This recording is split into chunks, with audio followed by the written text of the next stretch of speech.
मेरा नाम मालती है। मैं अपने माता पिता के साथ ग्वालियर में रहती थी। मेरी माँ का देहांत तब हो गया था जब मैं 7 साल की थी। उसके बाद मेरे पिताजी ने दूसरी शादी कर ली। मेरे पिताजी मुझे पढ़ाना लिखाना चाहते थे, इसीलिए उन्होंने मुझे अच्छे स्कूल में दाखिला दिलवाया। जब मैं बड़ी और समझदार हो गई तो पढ़ाई में व्यस्त रहने लगी। मेरी सौतेली माँ ने कभी मुझसे प्यार नहीं किया। वो हमेशा मुझसे अलग ही व्यवहार करती थी। उनका रवैया हमेशा गुस्से से भरा रहता था। सौतेली माँ के आने के बाद मेरे पिताजी भी बदल गए। अब वे सिर्फ उन पर ही ध्यान देते थे। उन्हें मैं कभी दिखाई नहीं देती थी। सौतेली माँ नहीं चाहती थी कि मैं पढ़ लिख कर कामयाब बनूं, लेकिन मैं आईएएस बनना चाहती थी। मैंने यूपीएससी की तैयारी शुरू कर दी थी। मेरी यूनिवर्सिटी में सभी लड़के लड़कियां मेरी तारीफ किया करते थे, क्योंकि मैं यूनिवर्सिटी टॉपर रह चुकी थी। इसी बीच मेरा रिश्ता आ गया। मैंने अपने पिताजी को ये नहीं बताया था कि मैं यूपीएससी की परीक्षा दे रही हूँ, क्योंकि वो ज्यादा पढ़े लिखे नहीं थे और इस बारे में ज्यादा नहीं जानते थे। जब एक अच्छे घर से रिश्ता आया तो मेरे पिताजी ने तुरंत हाँ कर दी। लड़के वालों ने मेरी सुंदरता देखकर जिद की कि वो मुझे अपनी बहू बनाना चाहते हैं। मैंने अपने पिताजी से कई बार कहा कि मैं ये शादी नहीं करना चाहती, लेकिन मेरी सौतेली माँ ने मेरी बात का गलत मतलब निकाला और मेरे पिताजी से कहा कि रिश्ता इतना अच्छा है, फिर भी तुम्हारी बेटी मना क्यों कर रही है। उन्होंने कहा कि मुझे लगता है तुम्हारी बेटी का किसी के साथ अफेयर चल रहा है। मेरे पिताजी ने उनकी बात मान ली और मुझसे गुस्से में पूछा कि क्या ये सच है। मैंने कहा, पिताजी ऐसा कुछ नहीं है, मेरी किसी के साथ कोई अफेयर नहीं है, मैं सिर्फ अपनी पढ़ाई पर ध्यान देती हूँ। लेकिन उन्होंने मेरी बात नहीं मानी और कहा, लड़कियां ज्यादा नहीं पढ़ती, अब बहुत हो गया, अब शादी कर लो। मेरी बातों का कोई असर नहीं हुआ और मेरी शादी पवन नाम के व्यक्ति से तय कर दी गई। मेरा सपना टूट चुका था। मेरी परीक्षा अधूरी रह गई। अगर मैं अपनी परीक्षा दे पाती तो शायद मेरा सपना पूरा हो जाता। अब मुझे अपने ससुराल में जाकर वहां के लोगों का दिल जीतना था। मैंने इसे ही अपना लक्ष्य बना लिया। मेरे ससुर ने मुझे पसंद किया था। वे मेरे पिताजी के पुराने दोस्त थे। मेरी सास मुझे पसंद नहीं करती थी, लेकिन अपने पति की खुशी के लिए उन्होंने मुझे इस घर में बहू बनाकर स्वीकार कर लिया। शादी के बाद मुझे पता चला कि मेरी सास ने पहले ही अपने बेटे के लिए अपनी पसंद की लड़की तय कर रखी थी। शादी के बाद के कुछ दिन मेरे पति और ससुराल में अच्छे गुजरे, लेकिन मेरी सास और नंद का व्यवहार मेरे साथ अच्छा नहीं था। मेरे ससुराल में घर के सारे काम मुझसे करवाए जाते। मेरे ससुर मेरे साथ अच्छा व्यवहार करते थे, लेकिन उनकी तबीयत खराब रहने लगी। मेरे ससुर की बातों का घर में बहुत प्रभाव था और उनके सामने मेरी सास और नंद का अच्छा व्यवहार रहता था, लेकिन उनके पीछे से वे मुझे ताने देती थीं और मुझसे हर काम करवाती थीं। मेरी सास ने मेरे ससुर जी से कहा था कि मालती भले ही अच्छी लड़की है, लेकिन एक लड़की को मैं शुरू से ही अपने बेटे के लिए सोचती आ रही हूँ। उसका मालती के साथ कोई मुकाबला नहीं। और फिर हमारा बेटा तो अच्छा पढ़ा लिखा है और खूब अच्छा कमाता भी है। मेरे बेटे जैसे लायक लड़के के लिए लड़की भी लाखों में एक होनी चाहिए। तभी मेरे ससुर जी ने अपनी पत्नी की बातों को नजरअंदाज करते हुए कहा, मुझे तो मालती ही पसंद है और पवन की शादी मालती के साथ ही मैं खूब धूमधाम से करूंगा। मेरे ससुर जी ने जैसा कहा वैसा हुआ भी। उन्होंने मेरी और पवन की शादी खूब धूमधाम से की थी। शादी के बाद शुरुआत में सब कुछ अच्छा था, लेकिन शादी के बाद मेरी पढ़ाई पूरी तरह से खत्म हो गई, क्योंकि मेरे पति चाहते थे कि मैं घर को अच्छी तरह संभाल लूं। इसलिए मैंने घर संभालने के अलावा बाकी सभी कामों से अपना ध्यान हटा लिया। मैंने पूरी कोशिश की कि मैं घर के सभी सदस्यों को खुश रख सकूं। मैंने अपनी सास और ननद को हमेशा इज्जत दी। मैंने ननद को हमेशा अपनी बड़ी बहन का दर्जा दिया और सास को अपनी माँ की तरह चाहा, लेकिन मेरी सास को मेरा अच्छापन हमेशा दिखावा लगता था। उन्हें ये बिल्कुल भी मंजूर नहीं था कि मुझे इस घर में सबका प्यार और सम्मान मिले। इसीलिए वो अपनी बेटी के साथ मिलकर मुझे मेरे पति और ससुर के सामने नीचा दिखाने की कोशिश करती रहती थी। एक दिन जब मैं अपने मायके गई हुई थी, मेरी सास और नंद को मौका मिल गया। वो मेरे पति के पास आकर कहने लगी, पवन बेटा, तुम तो पढ़े लिखे हो और मॉडर्न हो, इस मालती की तुम्हारे साथ कोई बराबरी नहीं है।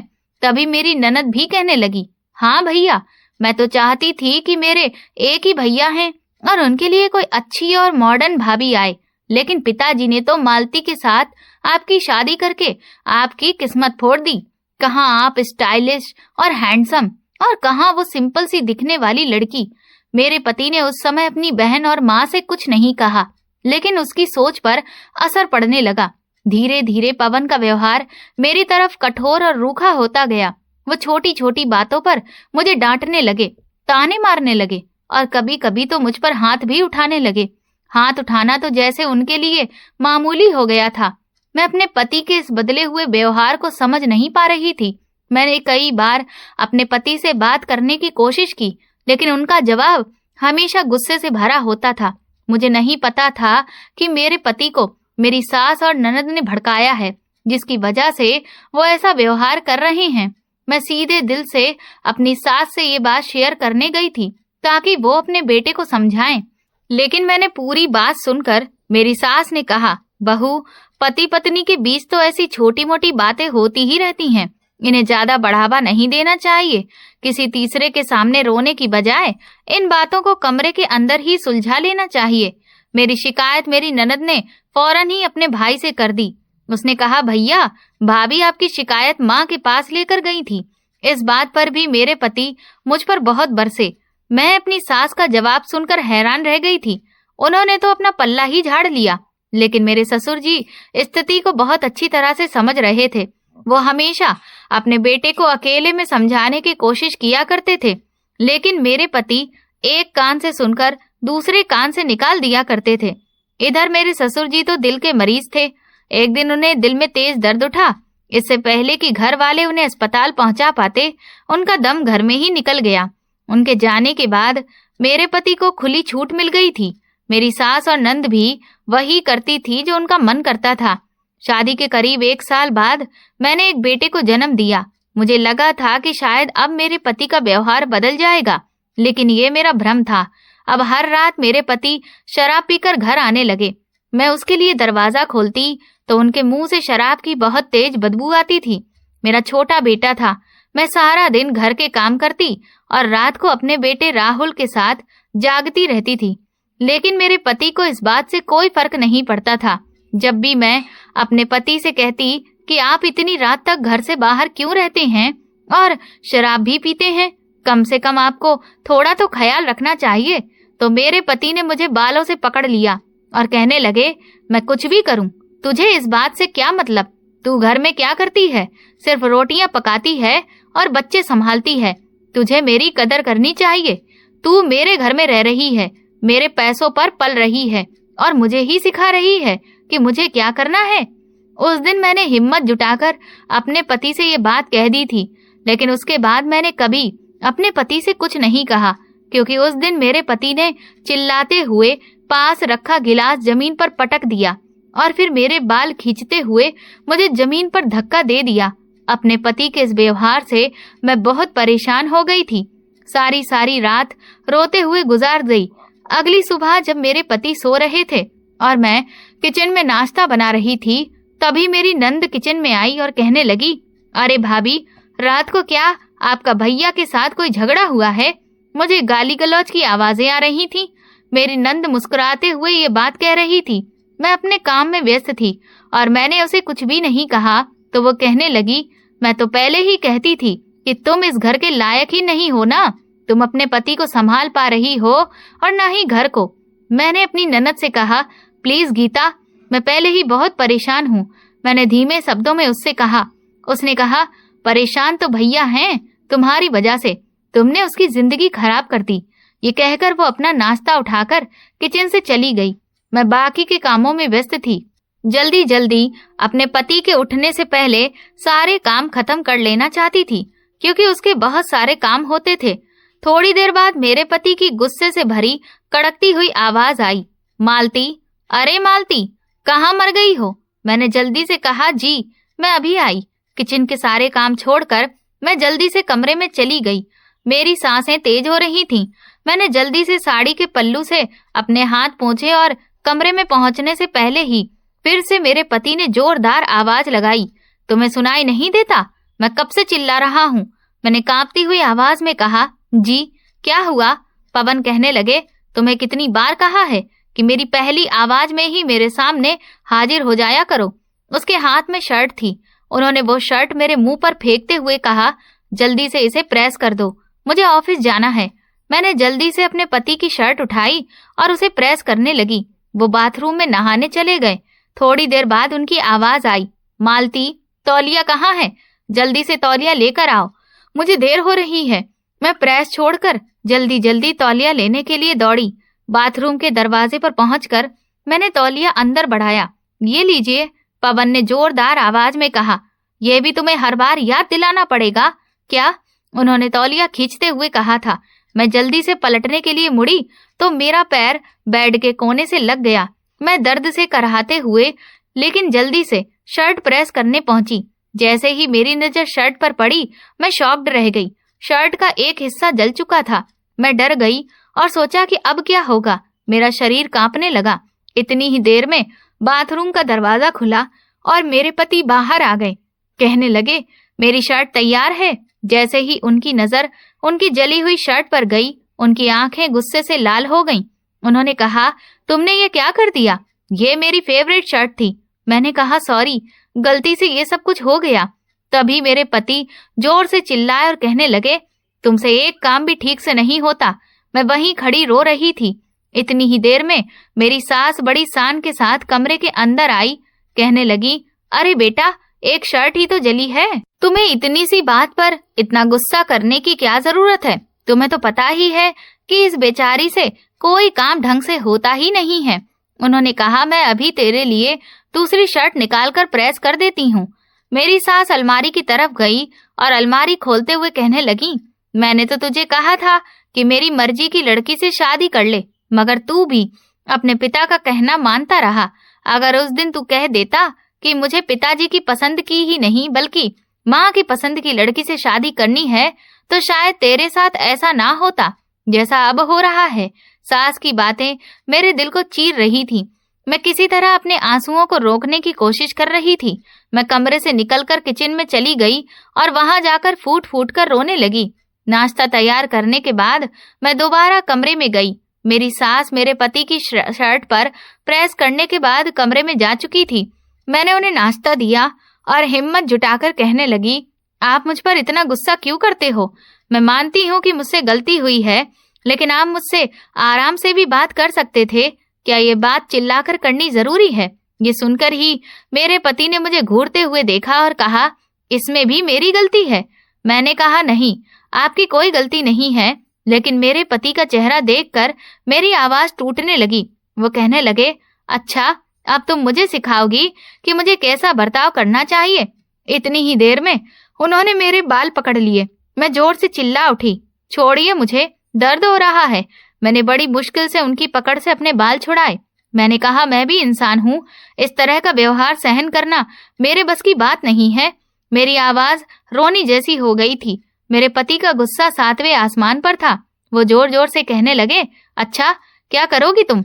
बोलो बोलो ना। ये कहते हुए उन्होंने मेरे मुंह पर जोरदार थप्पड़ मार दिया। थप्पड़ की आवाज पूरे घर में गूंज उठी। मेरा सिर चकराने लगा। मैं सदमे में आ गई। मेरी आंखों में आंसू भर आए, लेकिन मैं खामोश रही। दरवाजे पर खड़ा मेरा 5 साल का बेटा ये सब खामोशी से देख रहा था।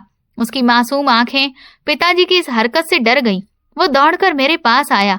मैंने उसे गले से लगा लिया। उसने कहा, पापा, आप मम्मी को मत मारा करो। मेरे बेटे की आवाज कांप रही थी। मेरे पति गुस्से में तमतमाते हुए बोले, अपनी माँ की तरह तू भी बहुत बोलने लगा है। लगे हाथ आज तेरी भी अकल ठिकाने लगा देता हूँ।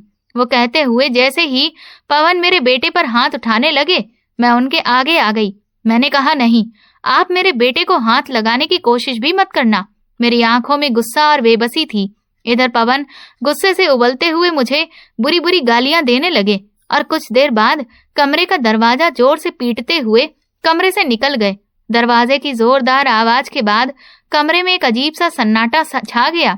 मैं अपने बेटे को गले लगाकर फूट फूट कर रोने लगी। मेरा बेटा कहने लगा, मम्मी, पापा आप पर इतना गुस्सा क्यों होते हैं? वो बहुत डरा हुआ था। उसके किसी सवाल का जवाब मेरे पास नहीं था। मैं सब कुछ और बर्दाश्त कर सकती थी।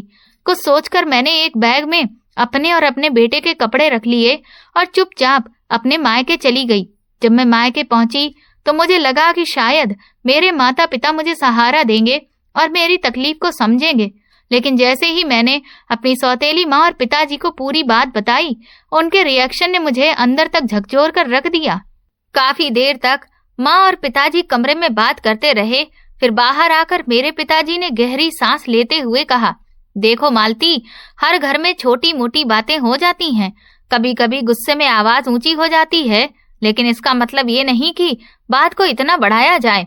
तुम्हें समझना चाहिए, मुझे पिताजी से ऐसी उम्मीद नहीं थी। मैं सब कुछ खामोशी से सुन रही थी। तभी मेरी सौतेली माँ आगे बढ़ी और कहने लगी, देखो मालती, लड़कियों का घर तो उसका ससुराल ही होता है। अब तुम लड़ झगड़ कर यहाँ बैठ जाओगी तो समाज में हमारी क्या इज्जत रह जाएगी। जैसे तैसे करके अपनी गृहस्थी चलाओ। मैंने कांपते हुए शब्दों में कहा, लेकिन पिताजी, मैं उस नरक में वापस नहीं जाना चाहती। पिताजी ने गुस्से में जवाब दिया, बस अब और बहस मत करो मालती, हम तुम्हारे भले के लिए ही कह रहे हैं। कल सुबह तुम वापस अपने घर जा रही हो, वहां जाकर अपनी जिम्मेदारियों को निभाओ और ठंडे दिमाग से काम लो। जल्दबाजी में किए गए फैसले हमेशा गलत होते हैं।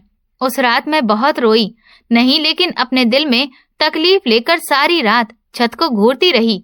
मेरे दिल में दर्द था। मेरी माँ तो सौतेली थी, लेकिन मेरे सगे पिताजी भी मेरी तकलीफ को समझने के लिए तैयार नहीं थे। अगली सुबह मैं चुपचाप अपना बैग उठाकर ससुराल वापस लौट आई। दरवाजा खोलते ही मेरी सास की आवाज सुनाई दी, अरे आ गई महारानी, तेरे माता पिता तुझे 2 दिन भी नहीं रख पाए।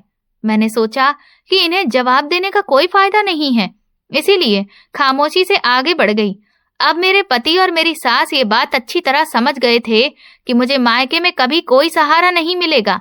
मेरे पति का व्यवहार अब दिन ब दिन और ज्यादा कठोर होता जा रहा था। अब वो ना केवल रात को शराब पीकर आते थे, बल्कि जानबूझकर अपनी माँ और बहन के सामने मेरी बेइज्जती करते थे। एक दिन मेरा बेटा राहुल बीमार पड़ गया। वो पूरी रात बुखार में तपता रहा। मैं अपने बेटे की फिक्र में सारी रात जागती रही। मैंने पवन को जगाने की कई बार कोशिश की कि वो राहुल को डॉक्टर के पास ले जाए, उसे बहुत तेज बुखार है, लेकिन उन्होंने झुंझलाते हुए कहा, मुझे सोने दो, वैसे भी ये सब तुम्हारा काम है, मेरा नहीं। सारी रात मेरा बेटा बुखार से जलता रहा। अगली सुबह मैंने फिर से राहुल को डॉक्टर के पास ले जाने के लिए पवन से बात की तो उन्होंने साफ साफ जवाब दिया, डॉक्टर के पास जाना है तो तुम खुद ऑटो करके चली जाओ, मेरे पास टाइम नहीं है। उसकी बात में अंदर तक टूट चुकी थी। ये बेटा उसका भी तो था, उन्हें अपनी जिम्मेदारी समझनी चाहिए थी, लेकिन नहीं। मैं खुद ही अपने बेटे को लेकर डॉक्टर के पास चली गई। डॉक्टर ने चेकअप करवाने के बाद में डॉक्टर के कैबिन से निकल ही रही थी कि अचानक मेरी टक्कर एक लड़के से हो गई। जैसे ही मेरी नजर उस पर गई, मैं उसे फौरन पहचान गई। वो लड़का मेरा क्लासमेट रह चुका था। मैंने उसे सॉरी कहा और उसे पहचान कर भी मैंने अनदेखा करके आगे बढ़ने लगी। उसने फौरन ही मुझे आवाज लगाई, मालती। मैंने पलट कर देखा। उसने कहा, तुम मालती ही हो ना? मैंने कहा, जी मैं मालती ही हूँ। वह कहने लगा, तुम मुझे पहचान गई ना? मैं तुम्हारा क्लासमेट हूँ, हम दोनों साथ पढ़ते थे। मैंने कहा, हाँ प्रकाश, मैं तुम्हें पहचान गई हूँ। उसने कहा, ये तुमने अपनी कैसी हालत बना ली है? ये तुम्हें क्या हो गया? तुम तो कभी हमारी यूनिवर्सिटी की टॉपर हुआ करती थी और तुम तो यूपीएससी का एग्जाम भी दे रही थी। तुमने अपनी पढ़ाई बीच में क्यों छोड़ दी? मैंने कहा, हाँ मेरी पढ़ाई बीच में ही रह गई, लेकिन क्योंकि मेरी शादी हो गई। मैंने अपने बेटे की तरफ इशारा करते हुए बताया, ये मेरा बेटा है। उसने कहा, यार तुम कितनी इंटेलिजेंट थी, शादी करने के बाद तुमने अपना फ्यूचर खराब कर लिया। तुम्हारे चेहरे से भी रौनक गायब हो गई। तुम तो आईएएस बनना चाहती थी। मुझे उम्मीद थी कि तुम्हारा सपना जरूर पूरा होगा। तुम्हें इतनी जल्दी शादी नहीं करनी चाहिए थी। मैंने कहा, शायद यही मेरे नसीब में लिखा हुआ था। बातों के दौरान प्रकाश की नजर मेरी गर्दन और बाजू पर पड़ी। उसने कहा, ये निशान कैसे हैं? मैं झेंप गई और कुछ नहीं कहा। वो कहने लगा, मैं भी यहाँ ट्रीटमेंट के लिए आया था। मैं तो आज आईपीएस ऑफिसर बन गया हूँ। अगर तुम्हें कोई परेशानी हो तो तुम मुझे बता सकती हो। मुझे तुमसे हमदर्दी है, क्योंकि मुझे अफसोस हो रहा है कि तुम जैसी होनहार लड़की ने अपनी पढ़ाई बीच में छोड़ दी। मेरी आंखों से आंसू निकल रहे थे। मैं प्रकाश को कैसे बताती कि मैं कितने सालों से अपने पति के अत्याचार बर्दाश्त कर रही हूँ। प्रकाश ने कहा, अच्छा ठीक है, लगता है तुम जल्दी में हो, मैं तुम्हारा समय ज्यादा नहीं लूंगा। मुझे लगता है कि तुम काफी परेशान हो, मैं तुम्हारे बारे में ज्यादा तो नहीं पूछूंगा। उसने अपनी जेब में हाथ डाला और मुझे एक कार्ड दिया। वो कहने लगा, तुम्हें जिंदगी में कभी भी मेरी मदद की जरूरत हो मुझसे कांटेक्ट जरूर करना, मैं तुम्हारी मदद के लिए हमेशा तैयार रहूंगा। वैसे भी एक आईपीएस ऑफिसर होने के साथ साथ समाज सेवक भी हूँ मैं। मैंने उसका शुक्रिया अदा किया और वहां से चली आई। मुझे अस्पताल में काफी देर हो गई थी। अभी मुझे अपने बेटे की दवाई भी लेनी थी। मेडिकल स्टोर पर भी काफी भीड़ थी, इसीलिए वहां भी देर हो गई। फिर जब मैं घर पहुंची तो घर पहुंचते ही काम में बिजी हो गई। अपने बेटे को दवाई देकर मैंने सुला दिया। शुक्र था कि मेरे पति अभी घर पर नहीं आए थे, वरना हंगामा शुरू कर देते कि इतनी देर में कहां से आ रही हूँ। मैं उनको कितना भी यकीन दिलाती कि मैं डॉक्टर के यहाँ गई थी, फिर भी उन्हें यकीन नहीं आता। अगली सुबह राहुल की तबीयत काफी बेहतर थी। राहुल को स्कूल भेजने के बाद मैं नाश्ता बनाने में जुट गई। तभी मेरे पति कमरे से बाहर आकर नाश्ता करने जा रहे थे कि अचानक गीता कमरे में आ गई। वो मेरे पति से कहने लगी, भैया मुझे आपसे कुछ कहना है, आप अपनी पत्नी को काबू में रखिए। कल ये महारानी राहुल को डॉक्टर के पास ले जाने के बहाने से पूरे 4 घंटे में घर आई हैं। डॉक्टर के यहाँ इतना भी समय नहीं लगता है। न जाने कहाँ मटर गश्ती करती रही फिर रही थी। घर का सारा काम मुझे ही करना पड़ा। इतनी छूट भी अच्छी नहीं है। माँ भी बहुत गुस्से में थी, लेकिन आप गुस्सा मत करना। मैं तो बस आपको बता रही हूँ कि आपकी पीठ पीछे ये न जाने कहाँ कहाँ घूमती रहती है। ये बात सुनते ही मेरे पति की आंखें अंगारों की तरह उबलने लगी। वो तेज कदमों से चलकर किचन में मेरे पास आए। मैं जो अपने पति के लिए गरम गरम पराठे बना रही थी, मेरा मुंह दूसरी ओर था। मेरे पति ने पीछे से मेरे बाल पकड़े और घसीटते हुए मुझे किचन से बाहर ले आए। मैं समझ नहीं पा रही थी कि आखिर वो क्यों और किसके लिए ऐसा कर रहे हैं। वो कहने लगे, बता, डॉक्टर के यहाँ से तू कहाँ गई थी? तेरी इतनी हिम्मत कैसे हुई इतनी देर से घर आने की? और तुझे देर कहाँ हुई? कहाँ गई थी तू? किससे मिलती है मेरी पीठ के पीछे? मैंने कहा, मैं तो बस डॉक्टर के पास गई थी और कहीं भी नहीं गई। मेरे पति ने अपने बालों को मेरे जोर से पकड़ा और कहने लगे, मुझसे झूठ बोलती है। मैंने कहा, मैं झूठ नहीं बोल रही, मैं राहुल को डॉक्टर के यहाँ ही लेकर गई। वहीं पर देर हो गई क्योंकि अस्पताल में बहुत भीड़ थी। मेरे पति ने चिल्लाकर कहा, इस घर में रहना है तो कायदे कानून से रहना होगा। झूठ बोलती है, अस्पताल में इतनी देर नहीं लगती जितनी देर में तू यहाँ आई है। 4 घंटे तूने अस्पताल में क्या क्या किया? मुझे बहुत दर्द हो रहा था क्योंकि उन्होंने मेरे बालों को मजबूती के साथ पकड़ा हुआ था। इससे पहले कि मैं कुछ बोलती, अचानक मेरे पति का फोन बज उठा और उसके ऑफिस से फोन आया था। वो इन सब बातों को भूल गए थे कि आज उन्हें जल्दी ऑफिस जाना है। मेरे पति ने मुझे झटके से जमीन पर पटक दिया और बिना नाश्ता किए ही घर से बाहर निकल गए।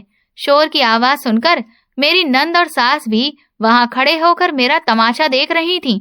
उन दोनों में से किसी ने भी मुझे अपने पति से बचाने की कोशिश नहीं की। मेरा शरीर दर्द से कराह रहा था, लेकिन मेरे मन में जो आग लग रही थी उसने मुझे उठने और कुछ करने की हिम्मत दी। मैंने अपने आंसू पोंछे, दूसरी तरफ देखा तो मेरी सास और गीता आपस में खड़ी होकर एक दूसरे को देखकर खूब मुस्कुरा रही थीं।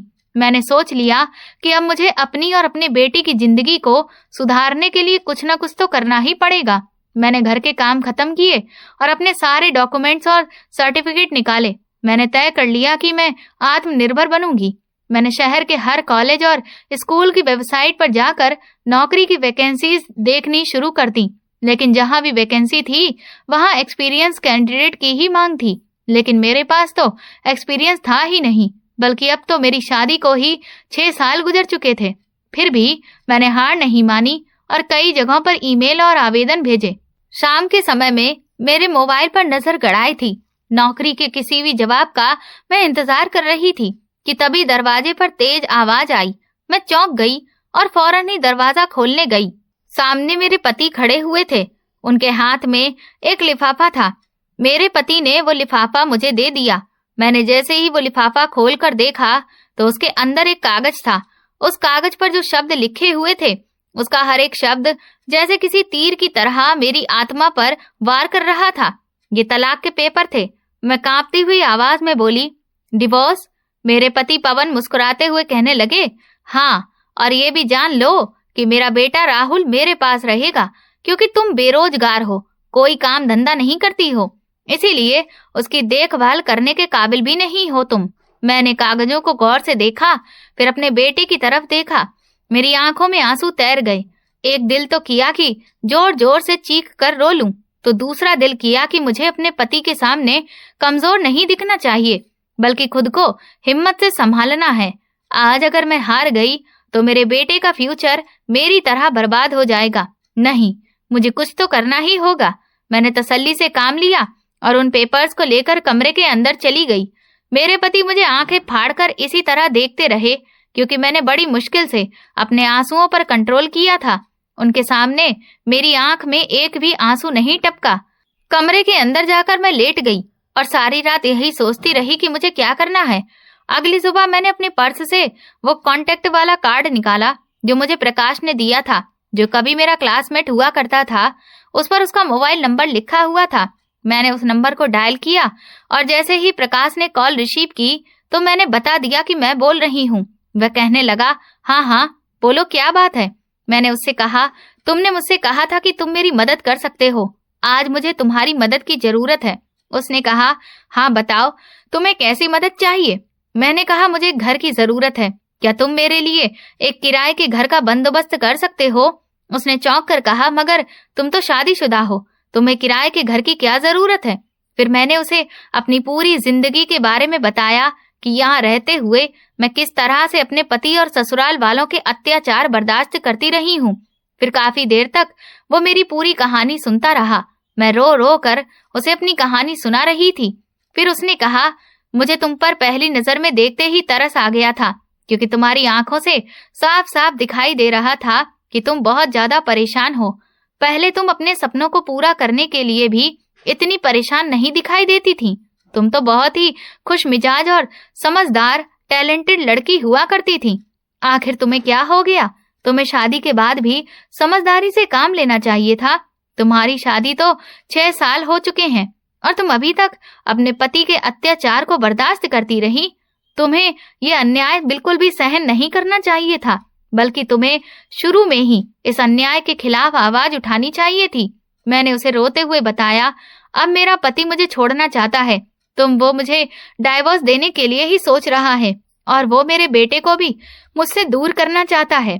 मैं सब कुछ बर्दाश्त कर सकती हूँ, मगर अपने बेटे से दूरी बर्दाश्त नहीं कर सकती। मैं उससे अलग होकर नहीं जी सकूंगी। मुझे आपकी मदद चाहिए, हो सके तो आप मेरे लिए रहने का बंदोबस्त कर दीजिए। प्रकाश कहने लगा, हाँ क्यों नहीं, अगर तुम्हें बुरा न लगे तो तुम मेरे घर में भी रह सकती हो, क्योंकि मैं एक सरकारी फ्लैट में रहता हूँ। मेरा घर तो यहाँ खाली ही पड़ा हुआ है और तुम वहां जाकर रह सकती हो।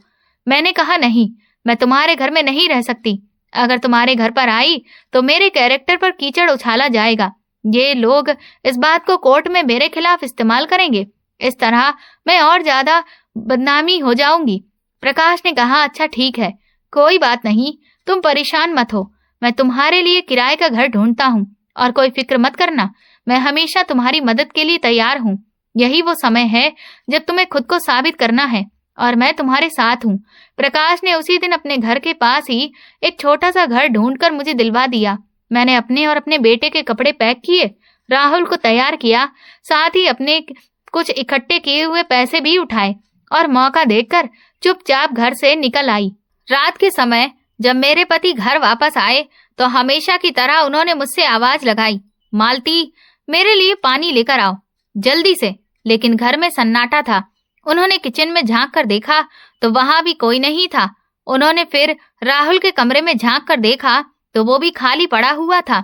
फिर वो वापस अपने कमरे में आए तो उनकी नजर टेबल पर रखे हुए एक लिफाफे पर पड़ी। उन्होंने लिफाफा खोलकर देखा और अंदर से मेरे हाथ का लिखा हुआ लेटर पढ़ने लगे। मैंने लेटर में कुछ इस तरह से लिखा था, पवन, मैंने आपके साथ बहुत साल बिताए, हर ताने हर दर्द को सहती रही, लेकिन अब मैं और कुछ नहीं सह सकती। आपने हमेशा मुझे कमजोर समझा, लेकिन अब मैं अपने बेटे के साथ नई जिंदगी शुरू करूंगी। आपको जो करना है आप करो, पर अब मैं आपके साथ नहीं रह सकती। लेटर पढ़ने के बाद मेरे पति को बहुत गुस्सा आया। वो गुस्से से बौखलाकर सोफे पर बैठ गए। उन्होंने तो मुझे धमकाने के लिए डाइवोर्स के पेपर्स तैयार करवाए थे, लेकिन अब उनका दांव उन पर ही उल्टा पड़ गया। काफी देर तक वो इसी सोच में डूबे रहे, लेकिन घर के सभी सदस्य अपने अपने कमरे में जाकर सो चुके थे। मेरे पति को भूख लग रही थी। देर रात तक जब उन्हें लगातार भूख लगती रही और नींद नहीं आई, तो किचन में जाकर उन्होंने देखा कि सारे बर्तन खाली पड़े हैं। उनमें से किसी भी बर्तन में खाना नहीं था। वो चुपचाप अपना मन मारकर वहीं बैठ गए और अपने कमरे में सोने चले गए, क्योंकि अब उसकी पसंदीदा सब्जी के साथ गरम गरम रोटियां पकाकर खिलाने वाली इस घर से चली गई थी। अगले दिन भी ये सब कुछ सामान्य तरीके से चल रहा था। मेरे पति ने कड़कती हुई आवाज में मुझे पुकारा, मालती पानी लेकर आओ। लेकिन अब उनकी आवाज सुनने वाला कोई नहीं था। वो उदास रहने लगे थे, लेकिन वो अभी भी अकड़ में ही थे। उनका मानना था कि वो मुझे अपने घर नहीं बुलाएंगे। मैं भी उनके घर जाने के लिए तैयार नहीं थी। मैं तो खुद उस नरक से निकल कर आई थी। प्रकाश ने मुझे किराए का घर दिलवा दिया था। यहाँ पर 2-3 दिन मैंने अपने बेटे के साथ बहुत सुकून से गुजारे थे, लेकिन अब मैं ऐसे खाली हाथ बैठने वाली नहीं थी। अपने बेटे का भविष्य संवारने के लिए मुझे कुछ ना कुछ तो करना ही था। मैं बड़ी परेशान थी। किसी अच्छी नौकरी की तलाश कर रही थी, लेकिन मुझे कहीं नौकरी नहीं मिल सकी। प्रकाश अपने घर से खाना बनाकर मेरे लिए लेकर आया था, लेकिन मैं उसका एहसान कब तक ले सकती थी। मैंने उसे कह दिया कि अब तुम्हें मेरा ख्याल रखने की जरूरत नहीं है। बस एक बार मेरी नौकरी लग जाए, उसके बाद सब कुछ ठीक हो जाएगा। उसने कहा, तुम टीचिंग कर सकती हो। मैंने कहा, टीचिंग करने का मुझे कोई अनुभव नहीं है। प्रकाश ने मुझे एक सुझाव दिया। वो कहने लगा, तुम चाहो तो इस घर में रहकर ही कोचिंग सेंटर खोल सकती हो। मैंने पूछा, वो कैसे? उसने कहा, तुम्हें याद नहीं, तुम यूपीएससी के एग्जाम दे रही थी और तुम्हें अच्छी तरह से पता है कि यूपीएससी के एग्जाम किस तरह क्लियर किए जाते हैं। मैंने ढूंढकर तुम्हारे लिए 2-3 स्टूडेंट का बंदोबस्त कर देता हूँ। तुम घर में ही कोचिंग सेंटर चला सकती हो। मुझे उम्मीद है कि तुम सब ये कर सकोगी। मैंने कहा, लेकिन मुझे डर लग रहा है। उसने कहने लगा कि तुम्हें अपना करियर बनाना है, पैसे कमाने हैं तो कुछ ना कुछ तो करना ही होगा। प्रकाश ने मेरे लिए यूपीएससी की तैयारी करने वाले 2-3 स्टूडेंट्स का बंदोबस्त किया। मैंने उन स्टूडेंट्स को पढ़ाना शुरू कर दिया। धीरे धीरे मेरे पास 1-2 और कई स्टूडेंट्स आ गए। मेरी काबिलियत और पढ़ाने का तरीका उन स्टूडेंट्स को पसंद आया। उन्हीं के माध्यम से बाकी स्टूडेंट्स ने भी मेरे पास आना शुरू कर दिया और इस तरह मेरी कोचिंग सेंटर 2 से 5 स्टूडेंट और फिर 5 से 10 स्टूडेंट्स तक पहुंच गई। मुझे खुशी हुई कि मैं कामयाब होने लगी थी। उधर मेरे ससुराल में पवन को मेरी कमी बहुत खल रही थी। उनका अपने ऑफिस के काम पर भी ध्यान नहीं था। उनकी परफॉर्मेंस खराब होने लगी तो कंपनी ने उन्हें नौकरी से निकाल दिया। उसके बाद उन्हें कहीं और अच्छी नौकरी नहीं मिली, इसीलिए उन्हें छोटी मोटी नौकरी करनी पड़ी। वही किराए के छोटे मोटे घर में रहते हुए मैंने सारी परेशानियों का सामना किया, लेकिन धीरे धीरे मैंने अपने लक्ष्य तक पहुंचना शुरू कर दिया। मैंने अपनी कोचिंग सेंटर का नाम राहुल कोचिंग सेंटर रखा, मतलब अपने बेटे के नाम पर। ऊपर वाले की कृपा से मेरी मेहनत रंग लाई। स्टूडेंट्स को मेरा पढ़ाया हुआ समझ आने लगा। उन्हें तरक्की हासिल होने लगी तो उन्होंने मेरे बारे में बाकी स्टूडेंट्स को भी बताया जो अच्छे अंक प्राप्त करना चाहते थे। मैं भी उनसे काफी जुड़ने लगी और इस तरह मेरा कोचिंग सेंटर चल निकला। मैंने ऑनलाइन भी अपने कोचिंग सेंटर के विज्ञापन डालने शुरू कर दिए। दिन रात की परवाह किए बिना मेरी मेहनत जारी रही। 3-4 महीने की मेहनत रंग लाई और मेरे पास काफी स्टूडेंट्स हो गए। उसके द्वारा दिए गए कुल चार्ज इतने ज्यादा हो गए कि मेरा घर आराम से चलने निकला। मैंने अपने बेटे की पढ़ाई भी चालू रखी। उधर मेरे ससुराल में मेरे घर से निकलने के बाद वहाँ का माहौल पूरी तरह से बिगड़ गया था। मेरी सास तो कोई काम नहीं करती थी, जबकि मेरी ननद गीता को मजबूरी में घर के सारे काम करने पड़ रहे थे। गीता बर्तनों को पटक पटक कर बड़बड़ा रही थी। पवन जब भी घर में दाखिल होते और अपनी बहन से खाना या नाश्ता मांगते तो वो गुस्से में कहती, भैया मैं आपकी नौकरानी नहीं हूँ, आखिर मैं भी इंसान हूँ। हद हो गई है, कितना काम करूं। जब घर में मेरी सास ने अपनी बेटी को आवाज लगाई, अरे गीता बेटा, मेरी दवाई तो दे जा, तूने अभी तक नहीं दी। बहू होती तो समय पर मेरे सारे काम कर दिया करती थी। अब एक एक करके सबको मेरी याद आ रही थी। गीता ने अपनी माँ से चिल्लाते हुए कहा, मैं कोई नौकरानी नहीं हूँ, मैं अब किसी को कोई काम नहीं करके दूंगी। भाभी को ही वापस बुला लो, इससे पहले कि ये घर पूरी तरह बर्बाद हो जाए। तभी पवन भड़क उठे और कहने लगे, मैं उसे कभी वापस नहीं लाऊंगा।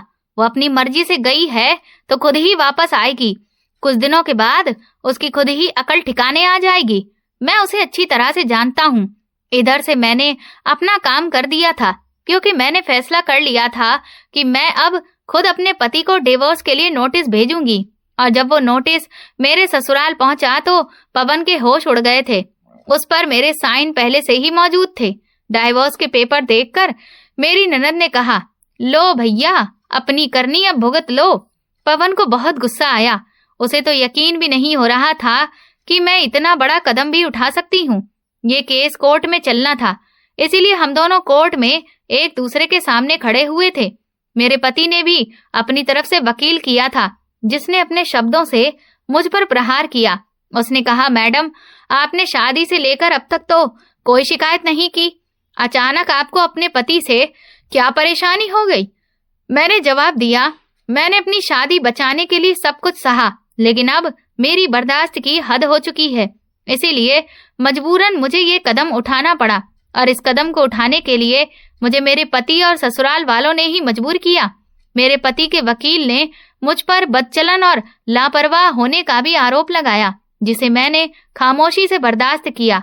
उसने कहा, जो महिला खुद ही घर छोड़कर चली गई, उसका चाल चलन ही ठीक नहीं हो, ऐसी माँ को बच्चे की कस्टडी कैसे दी जा सकती है? लेकिन मैंने भी अपना पक्ष मजबूती से रखा। मैंने गवाह और मेडिकल रिपोर्ट्स पेश की, जो मेरे साथ घरेलू हिंसा को साबित कर रही थी। सबसे बड़ा मोड़ तो तब आया जब राहुल को कोर्ट में बुलाया गया।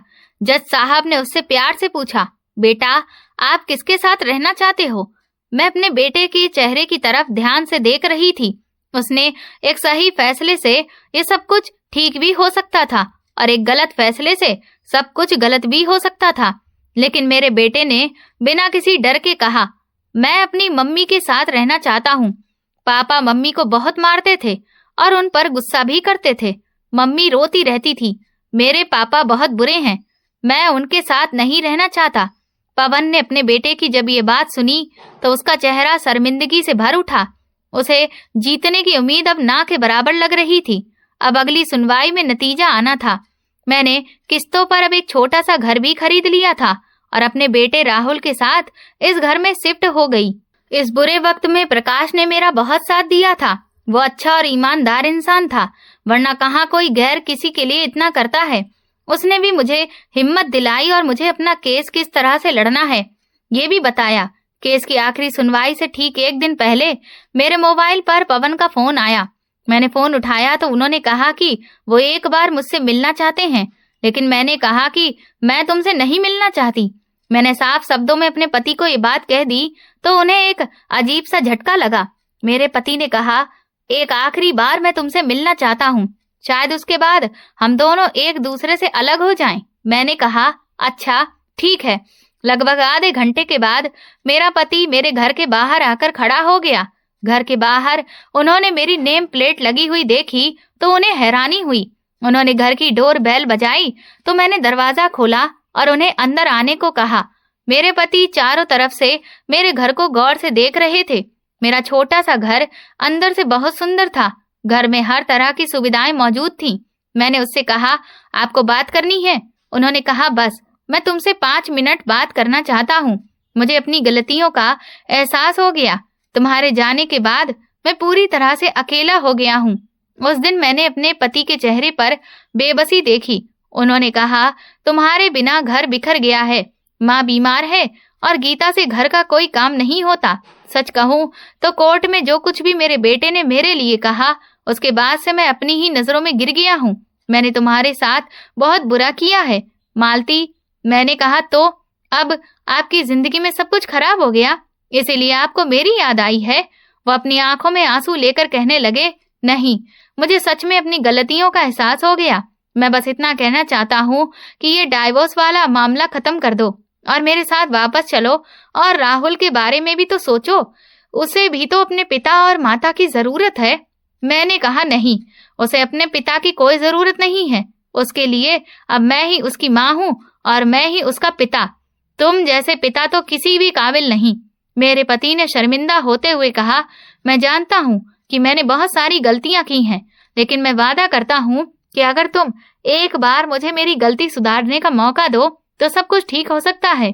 बस तुम एक बार मुझे माफ कर दो। मैंने कहा, मौका? मैं तुम्हें कभी नहीं दूंगी। हर दिन तुम्हारे लिए मौका था, लेकिन तुमने उसे हर बार बर्बाद कर दिया।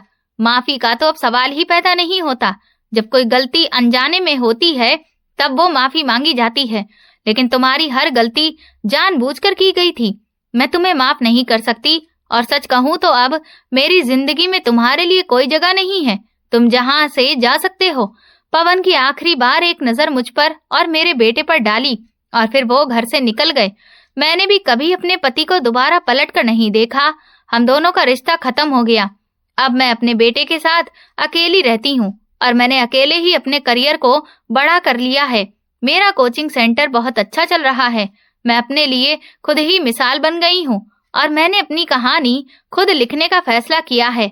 आज मैं एक कामकाजी औरत हूँ और आप लोगों से यही कहना चाहती हूँ कि अन्याय के खिलाफ आवाज उठाइए और अपने आप को आगे बढ़ाइए। ये पूरी कहानी काल्पनिक है। इसका किसी भी व्यक्ति, स्थान या वास्तविक घटना से कोई संबंध नहीं है। इसका उद्देश्य केवल मनोरंजन, शिक्षा और सस्पेंस आधारित कहानी को प्रस्तुत करना है। आपको ये कहानी कैसी लगी मुझे कमेंट सेक्शन में जरूर बताएं। मेरे चैनल को सब्सक्राइब कर वीडियो को लाइक कर दें और वीडियो को हाइप भी दें। और ऐसी और भी रोमांचक कहानियां सुनने के लिए मेरे चैनल के साथ बने रहें। धन्यवाद।